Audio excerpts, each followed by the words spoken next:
नमस्कार दोस्तों, एक बार फिर से आप सभी दोस्तों का आपके अपने YouTube चैनल यू एंड वीडीवी पर बहुत बहुत स्वागत है। दोस्तों, दिन भर के मुख्य समाचार हैं, बड़ी खबरें हैं, फटाफट अंदाज में आगे इसी वीडियो में जानेंगे। ये वो खबरें हैं जो गोदी मीडिया आप तक नहीं पहुंचाता है। तो वहीं दोस्तों, खबरों की तरफ बढ़ने से पहले आप लोगों से एक छोटा सा निवेदन है कि अगर आप लोग भी आगामी विधानसभा चुनाव में सत्ता परिवर्तन की लहर को देखते हैं तो अभी इस वीडियो को लाइक कीजिएगा, चैनल को फ्री में सब्सक्राइब करके बेल के आइकन को जरूर दबाइएगा दोस्तों, और कमेंट बॉक्स में कमेंट कीजिएगा जय हिंद जय भारत। दरअसल दोस्तों, पहली बड़ी अपडेट आप लोगों को बताते चलें।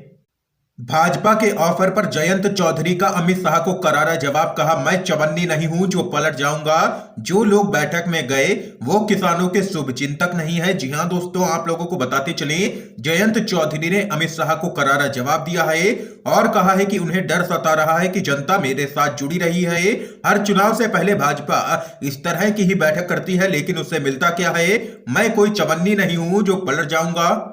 जयंत चौधरी ने आगे कहा है कि ये कोई हल्की बात नहीं है, हम हल्के लोग नहीं हैं, हमने ईमानदारी से लड़ाई लड़ी है, जब तक उसे मुकाम तक नहीं पहुंचाएंगे हम रास्ते नहीं बदलेंगे।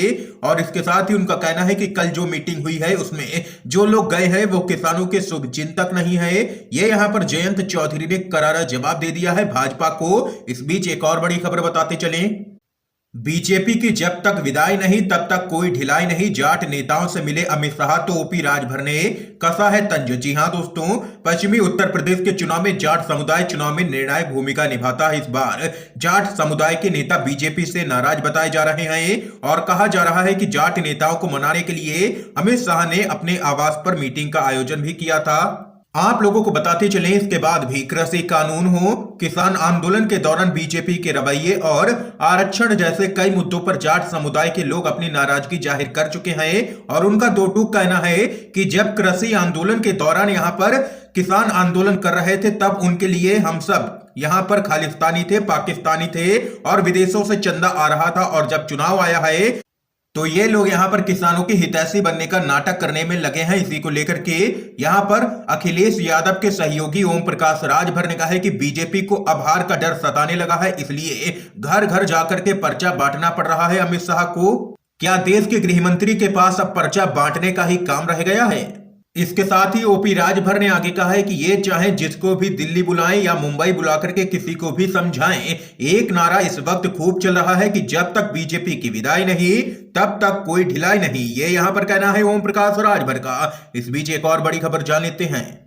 यूपी चुनाव शिवपाल यादव का बड़ा दावा, अखिलेश यादव के नेतृत्व में प्रचंड बहुमत से बनेगी सरकार। अपर्णा यादव पर दिया है बड़ा बयान। आप लोगों को बताते चले, उत्तर प्रदेश विधानसभा चुनाव के लिए प्रगतिशील समाजवादी पार्टी लोहिया के राष्ट्रीय अध्यक्ष शिवपाल सिंह यादव ने समाजवादी पार्टी के साथ यहां पर गठबंधन किया है। और वहीं आज उन्होंने दावा करते हुए कहा कि उत्तर प्रदेश के 403 विधानसभा सीटों पर सपा प्रसपा गठबंधन के उम्मीदवार चुनाव मैदान में उतरे हुए हैं, जिनमें से अधिकतर उम्मीदवारों को जीत हासिल होगी। इसके साथ इटावा के जसवंत नगर विधानसभा क्षेत्र में अपने कार्यालय का शुभारंभ करने के बाद शिवपाल यादव ने कहा है कि उनके भतीजे और सपा प्रमुख अखिलेश यादव की अगुवाई में प्रचंड बहुमत की सरकार राज्य के अंदर बनने जा रही है। इसके साथ ही उन्होंने मुलायम सिंह यादव के दूसरे बेटे प्रतीक की पत्नी अपर्णा यादव को लेकर के कहा है कि उनके भाजपा में शामिल होने से सपा पर कोई भी प्रभाव नहीं पड़ेगा और राज्य के अंदर अखिलेश यादव के नेतृत्व में सरकार बनने जा रही है। इसके साथ ही एक और बड़ी खबर बताते चलें।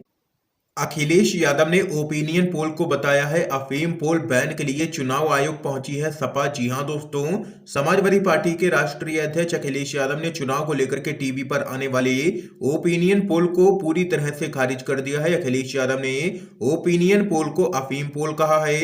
आप लोगों को बताते चलें, समाजवादी पार्टी ने चुनाव आयोग को पत्र लिखकर के यूपी चुनाव से पहले टीवी चैनलों पर ओपिनियन पोल के प्रसारण पर तत्काल रोक लगाने की यहां पर मांग की है।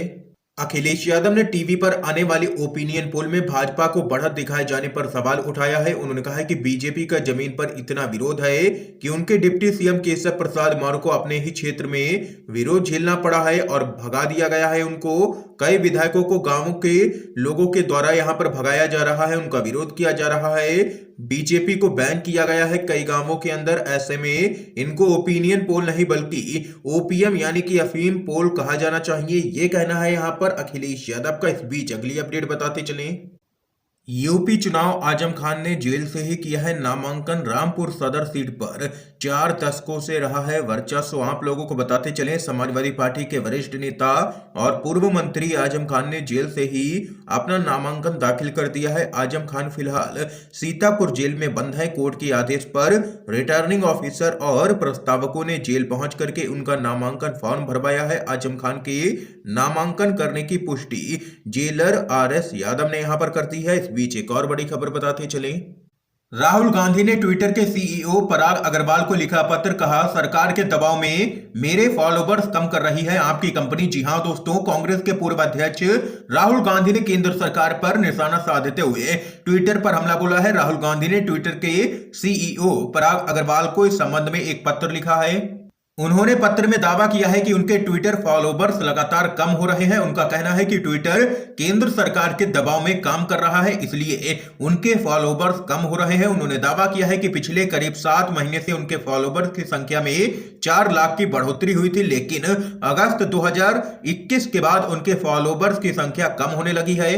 ये यहां पर राहुल गांधी की तरफ से दोस्तों बयान सामने निकल के आया है। इस बीच एक और अपडेट आप लोगों को बताते चलें, यूपी चुनाव मुजफ्फरनगर में भाजपा के प्रदेश अध्यक्ष स्वतंत्र देव का हुआ है जबरदस्त विरोध। काफिले को देख करके जम करके की गई है नारेबाजी। आप लोगों को दोस्तों बताते चले, भाजपा के प्रदेश अध्यक्ष स्वतंत्र देव सिंह ने मुजफ्फरनगर जिले का दौरा किया है। इस दौरान उन्होंने खतौली में अनुसूचित जाति के एक व्यक्ति के घर पर खाना खाया और वहीं वाल्मीकि बस्ती से काफिला गुजरा तो लोगों ने भाजपा के विरोध में नारेबाजी की। उन्होंने हाथरस की घटना पर नाराजगी जताई है और वहीं कई युवकों ने काफिला गुजरने के दौरान भला बुरा कहा है उनको।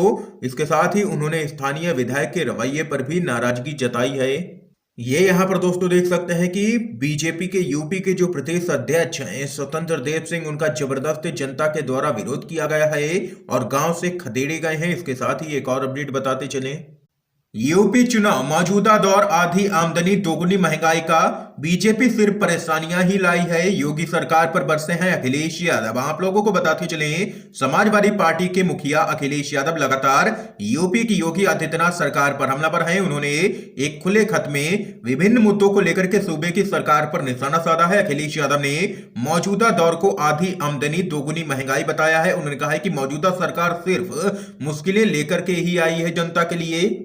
समाजवादी पार्टी के सुप्रीमो अखिलेश यादव ने खत में आगे लिखा है कि गरीब और पिछड़ों के अलावा हुनरमंद और गैर हुनरमंद कामगार, बेरोजगार युवा, इकोनॉमी की गिरती स्थिति के कारण नौकरी गंवाने वाले लोग, बिजनेसमैन, उद्योगपति और किसान भी मौजूदा आधी आमदनी दोगुनी महंगाई के दौर से गुजर रहे हैं। जब से मौजूदा सरकार आई है वहां सिर्फ मुश्किलें और परेशानियां ही लेकर के आई है। ये यहाँ पर कहना है अखिलेश यादव का। इस समय की दोस्तों आज की सभी बड़ी खबरें थी, मुख्य समाचार थे जो हमने आप लोगों तक पहुंचाए हैं UNVDV के माध्यम से। अगर आप लोगों को ये वीडियो पसंद आया हो तो इस वीडियो को लाइक कीजिएगा, ज्यादा से ज्यादा इस वीडियो को शेयर कीजिएगा ताकि आप सभी के दोस्त भी इन मुख्य समाचारों को जान सकें। वीडियो देखने के लिए दोस्तों आप सभी का बहुत बहुत धन्यवाद। जय हिंद, जय भारत।